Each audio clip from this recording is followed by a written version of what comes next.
ప్రియ దేవుని బిడ్డ, ఈరోజు వాక్యము ద్వారా నీతోనూ నాతోనూ సర్వ మానవులతోనూ ఆయన సృజించి అరచేతిలో చెక్కుకున్న బిడ్డలందరితోనూ సూటిగా తేటగా మాట్లాడబోతున్నాడు. ఈ మాటలు ఎంతో విలువైనవి, పరిశుద్ధమైనవి. ఈ మాటలు అనాలోచితం కాక నీ హృదయంలో ఉంచుకొని నీ వాక్యానుసారంగా జీవించినప్పుడు పరలోక రాజ్యానికి వారసులయ్యే మాటలు. గత కొంతకాలం నుంచి పరిశుద్ధ ఆత్మదేవుడు తన పిల్లలు ఎలా ఉండాలి, తన పిల్లల మార్గాల్లో వెళ్తూ ఉండగా దుష్టుడు ఎలాంటి బాణాలు వేస్తాడు అన్నది గత వారం పరిశుద్ధ ఆత్మదేవుడు మాట్లాడాడు. ఈ రోజున పరిశుద్ధ ఆత్మదేవుడు మనతో, నీతోనూ నాతోనూ మాట్లాడుతుంది మనగా 1 కొరింథీయులకు రాసిన పత్రిక 4వ అధ్యాయము 4వ వచనం 5వ వచనం ద్వారా ఈ రోజున పరిశుద్ధ ఆత్మదేవుడు మనతో మాట్లాడుతుంది. నా యందు నాకు ఏ దోషము కానరాదు, అయినను ఇందువలన నీతిమంతుడిగా ఎంచబడ్డాను నన్ను విమర్శించువాడు ప్రభువే. ఇక్కడ అపోస్తుడైన పౌలు ఒక మాట చెప్తున్నాడు. నా యందు ఏ దోషము కానరాదు. ఏమంటున్నాడు? నా యందు ఏ దోషము కానరాదు, అయినను ఇందువలన నీతిమంతుడిగా ఎంచబడ్డాను, నన్ను విమర్శించువాడు ప్రభువే.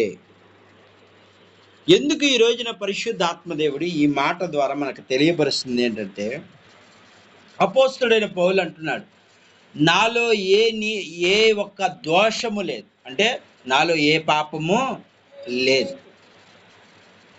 కానీ ఈ రోజున పరిశుద్ధులు అనుకున్న వాళ్ళు ఏమవుతున్నారంటే, నేను దేవుని పిల్లోని కదా, నాలో ఏ దోషము లేదు అని అనుకుంటాడు మానవుడు. ఏమనుకుంటాడు?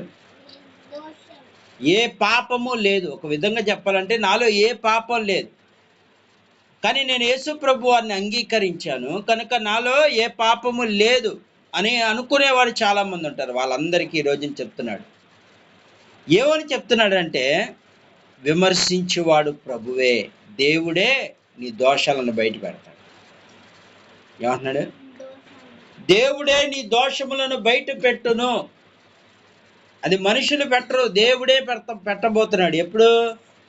రానున్న దినాల్లో, దేవుడు రాకడ దినాల్లో మీ దోషాలన్నీ ఎవరు? ప్రభువే చెప్తాడు. ఏం చేస్తాడు? ప్రభువే మీ మీద తీర్పు తీర్చబోతున్నాడు. చాలా మంది ఏమనుకుంటున్నారు, నేను చర్చికి వెళ్తున్నాను కదా, దేవుడి మందిరానికి వెళ్తున్నాను కదా, వాక్యం వింటున్నాను కదా, నేను పరిశుద్ధంగా జీవిస్తున్నాను కదా అనుకునే వాళ్ళందరికీ దేవుడు ఇక్కడ అపోస్తుడైన పౌలు అంటున్నాడు, నా యందు ఏ దోషము కనపడదు, కానీ నన్ను విమర్శించేవాడు ప్రభువే, నాకు తీర్పు తీర్చేవాడు దేవుడే. ఏమన్నాడు? తీర్పు తీర్చేవాడు ఆయనే. నాకు విమర్శన కాలములో ఆయన నన్ను నిలబెడతాడు. ఎక్కడ నిలబెడతాడు? పరలోకంలో కాదు, మధ్యాకాశంలో నిన్ను నిలబెట్టి అడుగబోతున్నాడు దేవుడు. నీలో దోషం లేదంటున్నావు కదా, నీలో ఇన్ని దోషాలు ఉన్నాయని దేవుడు చూపిస్తాడు.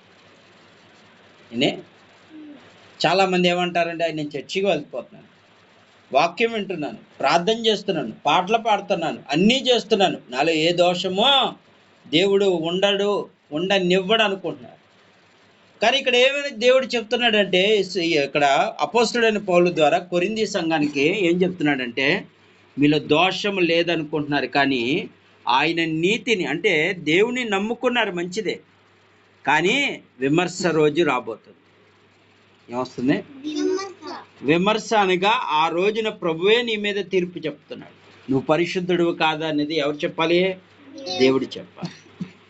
ఆ మాట కింద వచ్చి, కాబట్టి సమయము రాకమునుపు, కాబట్టి సమయము రాకమునుపు అనగా ప్రభు వచ్చే వరకు దేని గూర్చి తీర్పు తెచ్చకండి.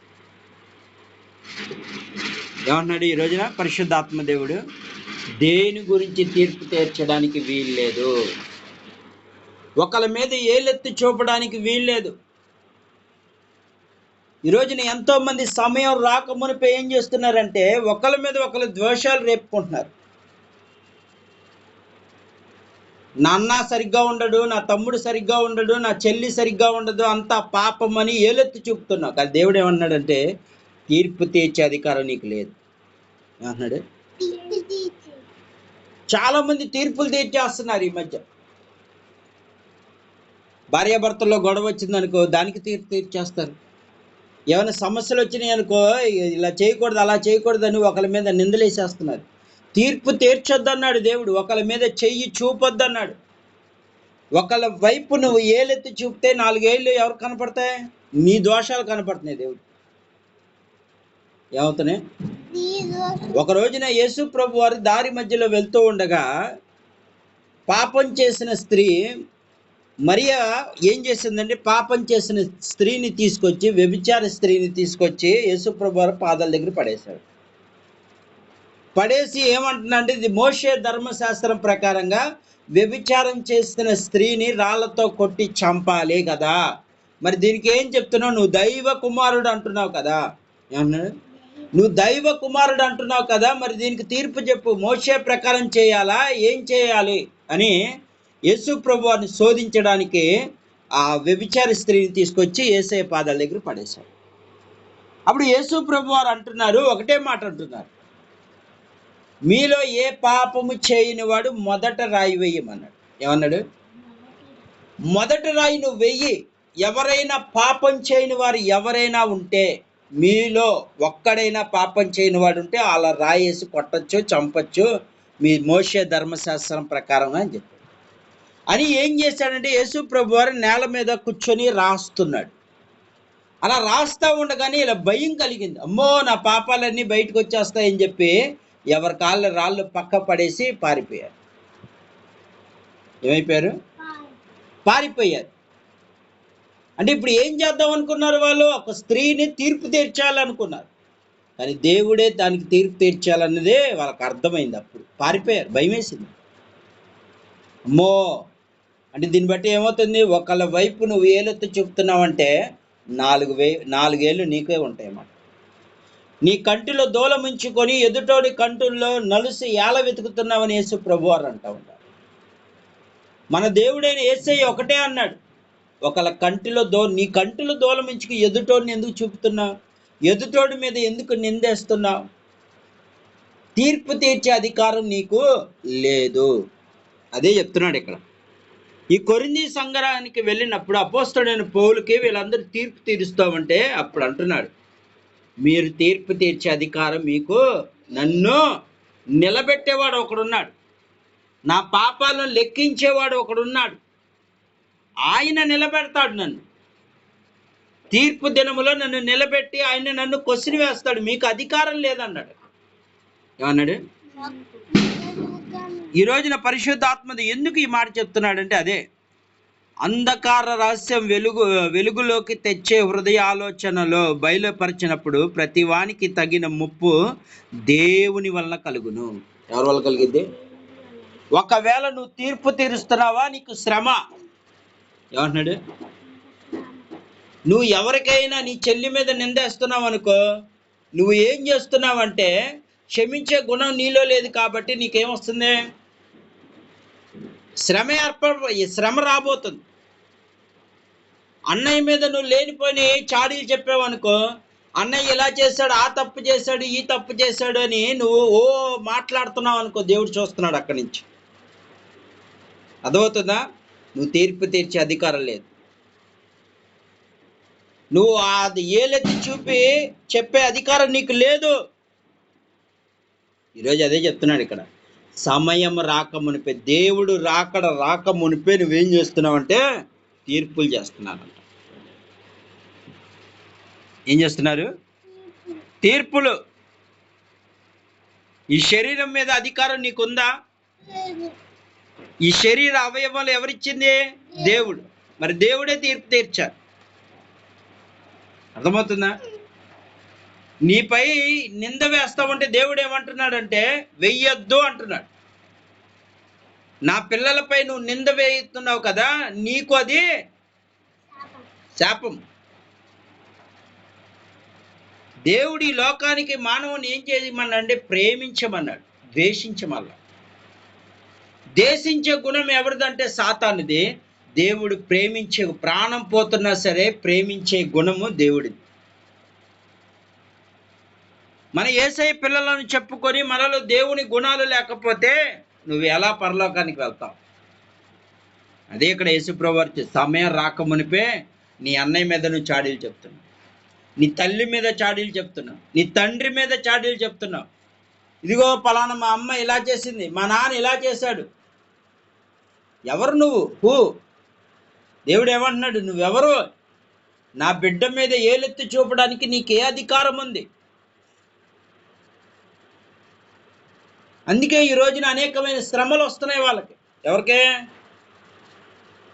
దేవుడు ఇప్పుడు మన బాల్ ఉంది, ఒక చిన్న బాల్ ఉంది, ఆ బాల్ తీసుకొని గోడ గుద్దితే గోడకి అతుక్కొని ఉంటుంది, అది వెనక్కి వస్తుందా రివర్స్ వస్తుందా? మనం ఎంత ఫోర్సీగా కొడితే దానికి డబుల్ రేట్గా ఫోర్సీగా వచ్చి మనకి మొహానికి తగ్గుతుంది. అర్థమవుతుందా? ఫోర్సీగా, ఎంత ఫోర్సీగా వచ్చి నువ్వు ఎంత బలంగా కొడతావో దానికి రెట్టింపు వేగంతో వచ్చి మనకి తగులుతుంది. ఈరోజు నువ్వు ఎవరి మీద తీర్పు తీరుస్తున్నావు అనుకో, నీకు రెట్టింపుగా వస్తుంది శ్రమ. ఎంత వస్తుంది? ఒకడి మీద దొంగతనం మోపేవనుకో, నేరం మోపేవనుకో, ఒకటి దొంగతనం చేశాడు వీడు దొంగ అని నువ్వు ఏలెత్తి చూపుతున్నావు అనుకో, దేవుడు ఏమంటున్నాడు? నీ 4 ఏళ్ళు చూడు అంటాడు. అసలు తీర్పు తీర్చే అధికారం మనకు లేదు. నీ చెల్లి మీద తీర్పు తీర్చే అధికారం నీకు లేదు, నా భార్య మీద తీర్పు తీర్చే అధికారం నాకు లేదు, ఎవరికీ లేదు, కేవలం దేవుడికి మాత్రం. అందుకే కొరింథీ సంఘానికి ఏమంటున్నాడంటే, దేని గురించి తీర్పు తీర్చకండి, ఎవరి మీద చాడీలు చెప్పద్దు, ఎవరి మీద నిందలేయొద్దు. పలానా అమ్మాయి ఇలా చేసింది, పలానా నాన్న ఇలా చేశాడు, పలానా తాత ఇలా చేశాడు. నో, అలా చెప్తున్నావా నీకు శ్రమ. ఏమంటున్నాడు? అంధకారములో రహస్యమున వెలుగు తెచ్చి హృదయ ఆలోచనలు బయలుపరిచినప్పుడు ప్రతి వానికి తగిన ముప్పు దేని వల్ల కలుగును. ఏమంటున్నాడు? నువ్వు అంధకార సంబంధమే అంటున్నాడు దేవుడు. ఒకడి మీద నువ్వు చాడీలు చెప్తున్నావు అంటే నువ్వు సైతానికి. అంధకారం అంటే ఏంటి? అందం అంటే ఏంటి? అంధకారం అంటే చీకటి. చీకట్లో మనిషి నడవగలుగుతాడా? ఎటైనా చూడగలుగుతాడా? ఏమైనా కనబడుతుందా? అంటే నువ్వు ఎలాంటి వాడివి? చీకటి సంబంధి వాడి అయిపోయావు. కానీ దేవుడు ఏం చేయాలనుకున్నా? నిన్ను వెలుగులోకి నడిపించాలనుకుంటున్నాడు. నువ్వు చీకట్లోనే ఉంటానన్నా, ఆయన చీకటి నుండి నిన్ను రహస్యమందు వెలుగులోకి నడిపించాలంటే ఎవరికే నువ్వు తీర్పు తీర్చొద్దు. అది సేవకుడైనా సరే, ఎవరికైనా సరే. చాలా మంది ఈ రోజున యూట్యూబ్లో ఒక సేవకుని ఇంకో సేవకుడు దూషిస్తూ ఉంటాడు. ఖండించు, తప్పులేదు, కానీ దూషించొద్దు. ఈ రోజున యూట్యూబ్లో ఎక్కడ చూసినా సరే ఒకరినొకరు తిట్టుకోవటాలు. ఎంతో మంది యూట్యూబ్ చూస్తూ ఉంటారు, ఎంతో మంది టీవీ ఛానల్ చూస్తూ ఉంటారు. వాళ్ళందరూ అప్పుడప్పుడే దేవుని మందిరానికి వచ్చేవాళ్ళు ఉండొచ్చు. అందులో అప్పుడప్పుడే యేసుని తెలుసుకొని వస్తూ ఉండగా వీళ్ళ మాట్లాడిన మాట తీరు బట్టి వాళ్ళు ఏమవుతారు? వాళ్ళు కూడా దేవుని మందిరానికి వెళ్ళాల్సిన వాళ్ళు ఆగిపోతారు. ఈ రోజున ఒక బిరుదు ఏర్పడిపోయింది, పాస్టర్లు అంతే ఇలాగే ఉంటారు. ఎలా ఉంటారు? ఈ రోజున సేవకుల మీద నిందలు ఏర్పడిపోతున్నాయి. ఏమంటున్నారంటే, చాలా మంది ఏమంటారంటే, అయ్యా రండే మందిరానికంటే మీ సేవకుడు మంచోడు కాదు, మీ పాస్టర్ ప్రతిసారి డబ్బులు అడుగుతూ ఉంటాడు. ఇలాంటి నిందలు వచ్చేసినాయి ఈ రోజు. దీనికి కారణం ఎవరు? మనోళ్ళే. యేసు ప్రభు వారిని ఎవరేశారు సిలువ? మనమే వేసాం. ఈ రోజున ఏమైపోతున్నారంటే, ప్రేమ కనపడకలా ద్వేషం కనపడుతుంది. ఒక సేవకుడికి ఇంకో సేవకుడు పడతలేదు, ఓ పాస్టర్ గారికి ఇంకో మందిరానికి వెళ్ళే వాళ్ళకి పడతలేదు, విశ్వాసులకు పడతలేదు. ఏం చూపిస్తున్నావు నువ్వు దేవుడి ప్రేమ? దేవుడేమో ప్రేమించమంటే ద్వేషం పెట్టుకుంటున్నాను. వీళ్ళకి తీర్పులు తీర్చేస్తున్నావు. ఇదిగో పలానా వ్యక్తి ఇలా, పలానా అది అందుకే ఈ రోగం వచ్చింది, అందుకే ఈ బాధ వచ్చింది. దేవుడు చెప్పాడా నీకు? తీర్పు తీర్చే అధికారం నీకు లేదు. దేవుడు ఎంతో సూటిగా చెప్తున్నాడు, తీర్పు తీర్చే అధికారం నీకు లేదు. అది సమయం. ఏ సమయమో? దేవుడు రాకడలో యేసు ప్రభు వారే ఒక్కొక్కరిని తీర్పు తీర్చబోతున్నాడు. నువ్వు ఏ తప్పు చేసావో ఆయన బయట పెడతాడు. నువ్వు రాత్రిపూట ఎలాంటి పాపాలు చేసావో దేవుడే బయట పెడతాడు. అందుకే దేవుడు ఏమంటున్నాడు? మీరు క్షమించండి అంటున్నాడు. ఏమంటున్నాడు? ప్రతి మానవుడికి ఏం చెప్తున్నాడు ఆయన స్వరూపంలో? మీరు క్షమించండి, శత్రువునైనా క్షమించండి. దొంగలు ఒకవేళ మీ దగ్గర ఒక అంగీని దోచుకెళ్ళిపోతే ఇంకో అంగీ ఇక్కడ ఇచ్చేసామన్నాడు. పై వస్త్రము దోచుక కింద వస్త్రం కూడా ఇచ్చేమన్నాడు. ఆ శ్రమ దిన ఆ పరిస్థితిలో ఎప్పుడు దేవుడు రాకడ దినములో సమయం ఏమంటున్నాడు? కాబట్టి సమయం రాకమునుపు, అంటే దేవుడు రాకడలో ఆయన చూసుకుంటాడు ఎవరి మీద తీర్పు తీర్చాల్సిన అవసరం. ఈరోజు తీర్పులు తీరుస్తూ ఏంటంటే నువ్వే పెద్ద న్యాయాధిపతి అనుకుంటున్నావు. నిజమైన న్యాయాధిపతి ఉన్నాడు. న్యాయం వైపు నిలబడే ఒకడున్నాడు. ఆయనే ప్రభు అయిన యేసుక్రీస్తు. నీతి సూర్యుడు మన పక్కనున్నాడు. ఎవరి మీద చేతులు నువ్వు వేసి ఇదిగో పలానా వ్యక్తి ఇలాంటి వాడు, పలానా అమ్మాయి ఇలాంటిదని నువ్వు చెప్తున్నావంటే నువ్వు అంధకార సంబంధం అంటున్నాడు. ఏమంటున్నాడు? అంధకార సంబంధం అంటే ఎవరు? నువ్వు సాతానికే పిల్లవాడివి. ఈరోజు దేవుడు చెప్తున్నాడు, ప్రియ దేవుని బిడ్డ, యూట్యూబ్లో వాక్యం అంటున్న ప్రియ దేవుని బిడ్డ, నీకు ఏ దోషము లేదు అనుకుంటున్నావు. దేవుడు అవును చెప్పాడు, నీతిగా నువ్వు యథార్థంగా ఉంటే నీలో దోషమునని క్రొట్టివేస్తానన్నాడు. కానీ ఒకరికి తీర్పు తీరుస్తున్నావు చూడు, అది దేవుడికి నచ్చట్లేదు.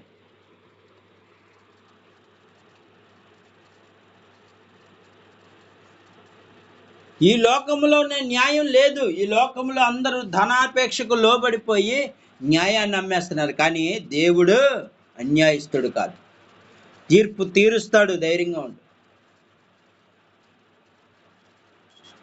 ఒకరోజు దేవుడు తీర్పు తీర్చాడు. నా సాక్ష్యమే.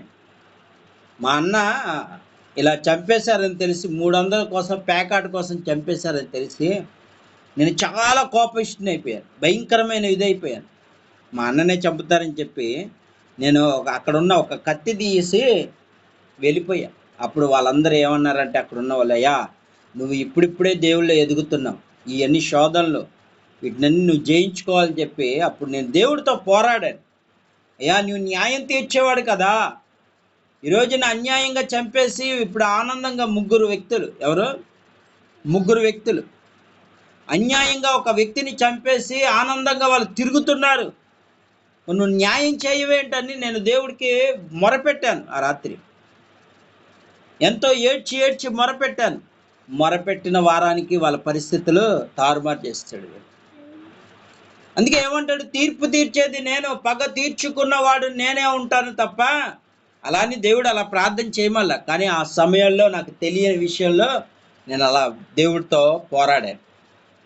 నువ్వు తీర్పు తీరుస్తావు కదా. మా అన్నని ఈ విధంగా చంపేశారు. మనిషికి 300 కోసం ప్రాణాన్ని తీసేశారు అని బహుగా దేవుడికి మొరపెట్టుకొని వారం రోజులకి ఏం జరిగింది? అతలాకుతలం అయిపోయారు ఒక్కొక్కరు. ఒకడికేమో యాక్సిడెంట్ అయిపోయి, ఒకడికేమో చెప్పలేం దారుణంగా ఇబ్బందులు పడ్డారు. ఈరోజు దేవుడు చెప్తున్నాడు, ప్రియ దేవుని బిడ్డ, అలా అని మనం అలా ప్రార్థన చేయకూడదు. దేవుడు అలా చెప్పి శత్రువు అయినా సరే క్షేమంగా ఉండాలని ప్రార్థన చేయాలి.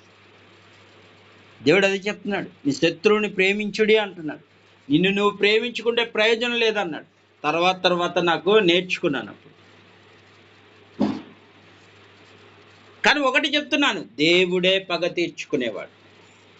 నీకున్న బాధలు నిందలు దేవుడు చెప్పుకుంటే ఆయన చూసుకుంటాడు. ఇక ఆయన చెప్పాడు, వాగ్దానం ఇచ్చాడంటే నెరవేరుస్తాడంతే. నీకున్న ప్రతి పరిస్థితులను మారుస్తాను. నీపై ఏ ఒక్కరు ఒక రోజున ఏం జరిగిందంటే, నర్సనపాలెంలో నేను జాబ్ చేస్తున్న సమయంలో ఒక అన్న ఉండేవాడు, సూపర్వైజర్గా ఉండేవాడు. ఆయన నిత్యము ఒక ఇంట్లో, వాళ్ళ ఇంట్లోనే అంటే సొంత ఇల్లే, ఆ ఇంట్లో రోజు యేసయ్య పాటలు పెట్టుకొని యేసయ్యని ఆరాధిస్తూ రోజు ప్రార్థన చేసుకునేవాడు. ఆ ఇంటి పక్కన ఇంకో ఇల్లు వాళ్ళ ఏం చేశారు, వచ్చేసి గొడవ చేశారు. మేము మనశ్శాంతిగా ఉండటానికి వీల్లేదా? మీరు ఎప్పుడు పాటలు, దేవుడు ఆరాధన, పాటలు పాడుకుంటున్నారు, అది ఇది అని చెప్పి ఓ కోపిష్టిగా కోపంతో ఇదైపోయాడు, ఊగిపోయాడు. ఏమైపోయాడు? చాలా కోపిష్టితో అయిపోయాడు. ఆ అన్న వచ్చి చెప్పాడు, తమ్ముడు నా పరిస్థితి ఇది అంటే, ఆ అన్న నాకు ఒక సాక్ష్యం చెప్పాడు. ఇలా ఎన్నోసార్లు జరుగుతున్నాయి అనగానే ఒక రోజున అన్నాడంట, నీవు ఈ రోజున దేవుని ప్రార్థన చేసినా ఆ ప్రార్థన నాకు వినబడినా ఏం చేస్తున్నాడు? రేపు సాయంత్రంలోకి నేను చంపేస్తాను అన్నాడు. ఏమన్నాడు? రేపు సాయంత్రంలోగా నేను చంపేస్తాను అన్నాడు. అన్న అయినా సరే ఏం చేశాడు? దేవుడు ప్రార్థన చేసుకున్నాడు. ఆ స్వరం మామూలుగా ఆయన గట్టిగా చేయడు, నార్మల్గానే చేస్తాడు, కానీ అది నచ్చట్లా వెనకాల పక్కన కూర్చున్నవాడు, పక్కింటి వాళ్ళు. అప్పుడు ఏమైందంటే ఆటోమేటిక్గా రేపు సాయంత్రం 5 గంటలకు నేను చంపేస్తా అని బెదిరింపు కాలు చేశాడు. మనవాడు ఏం చేశాడు? అన్న ప్రార్థన చేసుకున్నాడు, దేవుడితో మొరపెడుతున్నా, అయ్యా నేనేం చేశాను, నేను నీకు మొరపెడతాను తప్ప ఇలా అని ప్రార్థన చేసుకున్నాడు. సరే 5ంటికి నన్ను చంపేస్తారంట, హతసాక్షి అయిపోతానని చెప్పి మౌనంగా ఉండిపోయాడు అన్న. కరెక్ట్గా 5 గంటలకు ఏ వ్యక్తి అయితే చంపేస్తానని ఓ కోపంతో ఊగిపోయాడు, గుండెపోటుతో చచ్చిపోయాడు. ఆ సాయంత్రమే ఏ టైంకైతే నేను చంపేస్తాను, నిన్ను 5 గంటలకు నేను చంపేస్తానని చెప్పినవాడు అదే టయానికి గుండెపోటుతో ఆ వ్యక్తే చనిపోయాడు. దేవుడితో ఆషామాషి కాదు, దేవుడి పిల్లలతో ఆషామాషిగా ఉండొద్దు. తీర్పు తీర్చొద్దు దేవుని పిల్లలపై. ఈరోజు అదే చెప్తున్నాడు. దేవుడి విషయంలో ఆయన ఏదో ఊరుకుంటున్నాడు అనుకుంటున్నారు. తీర్పు తీరిస్తే ఊరుకోడు ఆయన. తన పిల్లలపైన ఇప్పుడు మామూలుగా తల్లిదండ్రులు పిల్లల మీద ఎవరైనా నిందకు కానీ గొడవకు కానీ వస్తే తల్లిదండ్రులు ఊరుకుంటారా? నార్మల్గా అది తప్పు ఎవరిదనేది చూడరు. ఇక ఏం చేస్తారు వాళ్ళు? నా పిల్లోనే కొడతాడా, నా పిల్లనే తిడతాడా అని చెప్పి ముందుకెళ్ళిపోతారు. అంటే ఒక తల్లిదండ్రులకు అంత ప్రేమ ఉన్నప్పుడు, ప్రాణం ఇచ్చే దేవుడికి నీకు దేవుని కోసం నువ్వు పోరాడుతున్నప్పుడు నిన్ను ఎందుకు వదులుతాడు దేవుడు? నిన్నెందుకు వదులుతాడు? నిన్ను వదలడు. నీ మీద ఏ ఆయుధమో, ఆయన ఏం చెప్పాడు? నీ మీద వచ్చే ఏ ఆయుధము వర్ధిల్లనన్నాడు. ఈ రోజున ఎవరెవరైతే నిన్ను ఏలెత్తి చూపుతున్నారో నువ్వు మౌనంగా ఉండిపో, దేవునికి మాత్రమే మొరపెట్టుకోమంటున్నాడు. అర్థమవుతుందా? ఎవరు తిట్టినా, ఎవరు అవమానించినా, లేకపోతే కొట్టినా, హింసించినా నువ్వు మొరపెట్టేవాడికి దేవుడికే మొరపెట్టు. నీవు ప్రతి విషయంలో దేవునికి కృతజ్ఞతాస్తుతులు చెల్లించి ఆయనకి మొరపెడతా ఉండు. దేవుడు నీ ముందు ఏ ఆయుధము వర్ధిల్లనివ్వడు, ఏ సాతాను గుంపులు రానివ్వడక. ఈరోజున పరిశుద్ధాత్మ దేవుడు చెప్తున్నాడు, ప్రియ దేవుని బిడ్డ, సమయము రాకమునుపు ఎవ్వరి మీద తీర్పు తీర్చొద్దు, ముఖ్యంగా దేవుని పిల్లల జోలికి రావద్దు. ఈరోజు చాలా మంది పగడ్బాలు పలిగేస్తున్నారు. వాళ్ళు ఏమైనా చేస్తున్నారా? వాళ్ళ ఇంట్లో వాళ్ళు ప్రార్థన చేసుకుంటున్నారు. ఈరోజు చాలా మంది ఏమవుతున్నారంటే ప్రార్థన ఇంట్లో చేసుకున్న వాళ్ళని కూడా తీసుకొచ్చి బయటకు వచ్చి కొడుతున్నారు. ఏమైంది? నేపాల్లో ఏం జరిగింది? ఒకరోజు నేపాల్లో వాళ్ళు ప్రార్థన చేసుకుంటున్నారు. ఎవరో సేవకురాళ్ళు ఇంట్లో కూర్చొని ప్రార్థన చేసుకుంటా ఉంటే తీసుకువచ్చి వాళ్ళని వీధిలో వాళ్ళు తీసుకొచ్చి ఏం చేశారంటే, యేసు ప్రభు వారు ఎలాగ సిలువేశారో మీకు కూడా అలా సిలువేస్తా అని చెప్పి భార్య భర్తలు ఇద్దరిని సిలువేసి ఏం చేశారు? ఆ సిలువును మంటల్లో కాల్చేశారు. కరెక్ట్గా వారం రోజులు టైం ఇచ్చాడు దేవుడు, వాళ్ళ పశ్చాత్తాపడతారేమో. ఎవ్వరికి అది న్యూస్ తర్వాత బయటకు వచ్చింది. నేపాల్ భయంకరమైన భూకంపంతో చాలా మంది చచ్చిపోయారు. అర్థమవుతుందా? చాలా మంది చనిపోయారు. దేవుని పిల్లల జోలికి వస్తే దేవుడు ఏమన్నాడు? నా పిల్లల జోలికి వస్తే నా కనుగుడ్డు ముట్టినట్టే అన్నాడు. దేవుడు కనుగుడ్డు ముట్టగలమా? సాధ్యమేనా ఎవరికైనా? ఆయన కోటి సూర్యుల తేజముడు. ఒక సూర్యుడు చూడాలంటేనే సూర్యుడు ఎండకు అల్లాడిపోతా ఉంటాడు. అలాంటి కోటి సూర్యుల తేజమయుడు యొక్క కన్ను నువ్వు ముట్టగలవా? ఎవ్వరి వల్ల కాదు. ఆయన కోపం వస్తే, ఆయన ఎంతగా ప్రేమిస్తాడో, కోపం వస్తే ఈ భూమి తట్టుకోలేదు, ఏది తట్టుకోలేదు. కానీ దేవుడు ఏం చెప్తున్నాడు అంటే ఇదే చెప్తున్నాడు, ఒక్కటే చెప్తున్నాడు, ముప్పు దేని వల్ల కలుగును. ఏమంటున్నాడు? ముప్పు వస్తుంది. ముప్పు అంటే ప్రమాదం. అందుకే ఎవరికే తీర్పు తీర్చడు. ఏమన్నాడు? ఎవరు నిన్ను ఏమనుకున్నా మౌనంగా వెళ్ళిపో. యేసుప్రభు వారిని కూడా ఎన్నోసార్లు శోధిస్తూ ఉంటే ఆయన ఏం చేశాడు? మౌనంగా వెళ్ళిపోయాడు. పరిశ్రమలు వచ్చి ఎన్నోసార్లు దేవుని ప్రార్థనకు ఆటంకపరిచారు. వాళ్ళు ఎవరికైనా ప్రార్థన చేస్తూ స్వస్థతలు చేస్తుంటే వచ్చి అది ఆ విషయం అని ఈ విషయం చెప్పి శోధించడం మొదలు పెట్టారు. కానీ యేసుప్రభు వారికి వాళ్ళకి ఏమీ సమాధానం చెప్పలా, వెళ్ళిపోయాడు మౌనంగా. వితండవాదం చేశారు, వెళ్ళిపోయాడు మౌనంగా. అంతే. మనం ఒక మాట చెప్పడం వరకే, చెప్పిన తర్వాత ఈ వితండవాదం చేస్తున్నాను అనుకో, మౌనంగా వెళ్ళిపోవడం. శిష్యులకు కూడా అదే నేర్పించాడు యేసుప్రభు వారు. ఒకవేళ నిన్ను చేర్చుకుంటే నన్ను చేర్చుకున్నట్లే. నువ్వు వెళ్తున్నప్పుడు, ఎవరి ఇంటికైనా వెళ్తున్నప్పుడు, నీవు వాళ్ళ ఇంటిలో ఉన్నప్పుడు నన్ను చేర్చుకున్నట్లే. ఒకవేళ చేర్చుకోకపోతే నీ పాదధూళి వదిలొచ్చే అన్నాడు. ఏమన్నాడు? నీ పాదధూళి వదిలొచ్చాయి, ఆ ధూళి రేపు సాక్ష్యంగా ఉండబోతుంది అని చెప్పి యేసుప్రభు వారు చెప్పారన్నమాట. ఈరోజు యేసయ్య వచ్చి తన ఇంటి వాకిట తలుపు కొడతా ఉన్నా చాలా మంది తీయట్లేదు. అందుకే అక్కడ ఏం చేస్తున్నాడు? అక్కడ ధూళి ఉండబోతుంది. ఏముండబోతుంది? అక్కడ ఒక మట్టి ఆ సాక్ష్యం రేపు, ఇదిగో పలానా పిల్లని నేను పంపించా, నువ్వు నశించిపోకుండా నరకానికి వెళ్ళకుండా నేను పంపిస్తే నువ్వు చేర్చుకోవాలా. అందుకే నువ్వు ఈ రోజున ఏమవుతున్నావు అంటే నరకానికి వెళ్ళిపోతున్నావు అని చెప్తాడు ఆ రోజు. అందుకే తీర్పు తీర్చకండి ఎవరి మీద.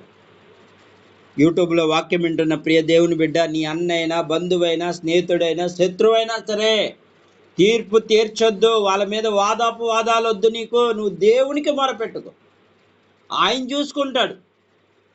న్యాయం తీర్చువాడు ఆయనే, న్యాయాధిపతి ఆయనే, అన్యాయస్తుడు కాదు. ఈ లోకంలో ఉన్న న్యాయాధిపతులు ఏం చేస్తున్నారంటే డబ్బులకు వాటికి ఆశపడి అన్యాయపు తీర్పులను ఇస్తున్నారు. పోలీసు వాళ్ళ కానించి ఈ రోజున అందరూ ఇలాగే ధనాన్ని తీసుకోవటం అన్యాయం, అన్యాయం, అన్యాయం. న్యాయంగా ఉన్న వాళ్ళకి అన్యాయం చేస్తున్నారు. కానీ నా దేవుడు అలా కాదు, న్యాయాన్నే చేస్తాడు. ఎవరి పక్షాన్ని న్యాయం ఉందో ఆయన పక్షాన్ని నిలబడతాడు, అది అన్యుడైనా సరే. ఈరోజున దేవుని వాక్యం అంటున్న ప్రియ దేవుని బిడ్డ, నువ్వు న్యాయంగా ఉండు, అన్యాయం చేయొద్దు. ఎవరికి అన్యాయంగా ఒకటి దగ్గర దోచుకోవద్దు, అన్యాయపు తీర్పులు తీర్చొద్దు. నువ్వు ఒక ఏలు చూపుతున్నావంటే 4 ఏళ్ళు నీ వైపు ఉన్నాయి, జాగ్రత్త. ఈ రాత్రి పరిశుద్ధాత్మ దేవుడు చెప్తున్నాడు, ప్రియ దేవుని బిడ్డ, తీర్పు తీర్చకండి. ఎవరిని ఏ మాట అనొద్దు. నీ నోటితో దేవుని స్తుతించడానికి నీకు నోరిచ్చాడు. సూటిపోటు మాటలు చెప్పడానికి కాదు, వాళ్ళ మీద వీళ్ళ మీద చాడీలు చెప్పడానికి కాదు నీకు నోరిచ్చింది. లేనిపోని కళ్ళబుల్ల కబుర్లు చెప్పి వాళ్ళ మనసును ఇరిచివేయటం కోసం కాదు నీకు నోరిచ్చింది. ఆయన మహిమార్థ కొరకమే ఇచ్చాడు. ఈరోజున పరిశుద్ధాత్మ దేవుడు చెప్తున్నాడు, ప్రియ దేవుని బిడ్డ, నీ బ్రతుకు మార్చే దేవుడు చెప్తున్నాడు, ఎవరికే తీర్పు తీర్చకండి. దేవుని పిల్లలైన వారు తీర్పు తీర్చారు. సాతాను పిల్లలైన వారు ఏం చేస్తారంటే అన్నిటికీ తీర్పు తీరుస్తూ ఉంటారు. నువ్వు ఈ రోజున అనుకో, నువ్వు సాతాను పిల్లడువా దేవుని పిల్ల. నీ ఎంతమందికి ఇలా తీర్పులు తీర్చేవారు అందరూ సాతాను పిల్లలే. అందుకే దేవుడు ఏమంటున్నాడంటే, దేవుడు మాట ఒకటే చెప్తున్నాడు, తీర్పు తీర్చకండి. ఈ కొద్ది మాటలు దేవుడు దీవించింది.